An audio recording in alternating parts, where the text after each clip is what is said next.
Şöyle bir düşünün. Her şeyi ama aklınıza gelebilecek her şeyi açıklayabilen tek ve birleşik bir sistem olsaydı. Kulağa neredeyse imkansız geliyor değil mi?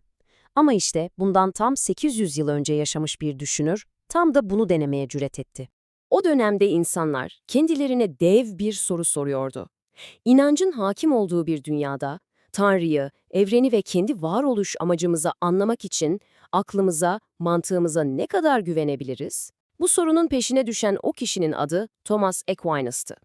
Aquinas sadece bir filozof değildi. Hayır, onu daha çok bir fikir mimarı olarak düşünebilirsiniz.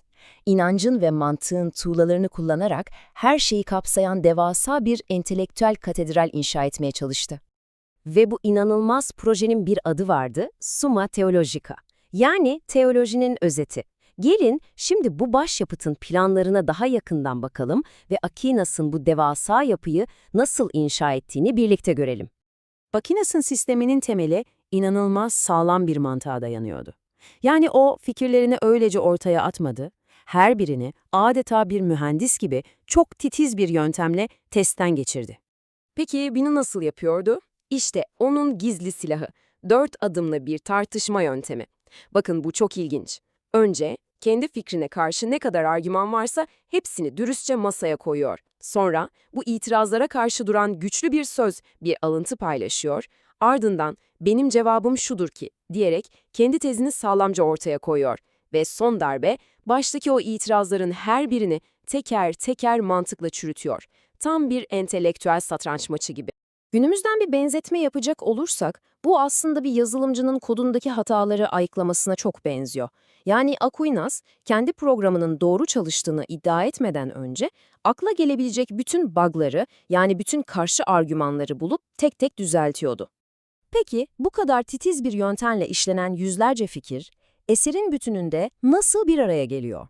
Şimdi gelin, Aquinas'ın çizdiği o büyük evren haritasına, yani kozmik döngüye bir bakalım.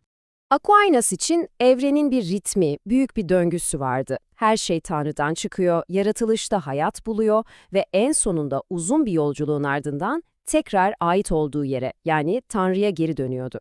Bu adeta varoluşun kozmik bir gidiş-dönüş bileti gibi. İşte bu kozmik yolculuk Summa'nın 3 büyük perdesinde anlatılıyor. Birinci perde, her şeyin başlangıcı, yani Tanrı ve yaratılış. İkinci perde, insanın bu dünyadaki amacı, mutluluğu arayışı ve ahlaki yolculuğu. Ve son perde, insanlığı Tanrı'ya geri götüren köprü olarak Mesih ve bu yolculukta ona yardım eden araçlar. Peki bu devasa yapıyı ayakta tutan temel direkler, o kilit fikirler neler? Şimdi Aquinas'ın belki de en parlak düşüncelerine, yani aklın inançla buluştuğu o kritik noktaya geliyoruz. İşte Aquinas'ın getirdiği en büyük yeniliklerden biri. Akıl ve inanç birbiriyle savaşmaz. Tam tersine ikisi de aynı kaynaktan, yani Tanrı'dan gelir ve bizi aynı hakikate götüren iki farklı yoldur. Biri elinizdeki bir fener, diğeri ise gökyüzündeki güneş gibidir. İkisi de yolu aydınlatır. Mesela Aquinas'a göre sırf aklımızı kullanarak Tanrı'nın varlığını kanıtlayabilir veya iyi ile kötünün ne olduğuna dair temel ilkelere ulaşabiliriz. Ama teslisin gizemi gibi bazı derin konular var ki bunlar aklın sınırlarını aşar. İşte o noktada devreye inancın ışığı girer. Bu düşünce de bizi onun en kalıcı ve etkili konseptine getiriyor. Doğal yasa. Peki nedir bu? Aslında çok basit. Aquinas diyor ki, evrenin içine adeta bir kullanım kılavuzu yerleştirilmiştir ve biz insanlar aklımızı kullanarak bu kılavuzu okuyabilir, yani doğruyla yanlışı doğal bir şekilde ayırt edebiliriz. Bugün konuştuğumuz modern insan hakları ve evrensel adalet fikirlerinin köklerini işte bu düşüncede bulabiliriz. İyi ama 800 yıl önce yazılmış bir eserin günümüz dünyasına söyleyecek neyi olabilir ki? Yani Aquinas'ın mirası neden hala bu kadar önemli ve tartışılıyor? Tomizm olarak bilinen düşünce sistemi, yüzyıllar boyunca sadece Katolik Kilisesi'nin temel direği olmakla kalmadı, aynı zamanda hukuk, etik ve siyaset felsefesini de derinden etkiledi. Onun fikirleri adeta Batı medeniyetinin DNA'sına işledi.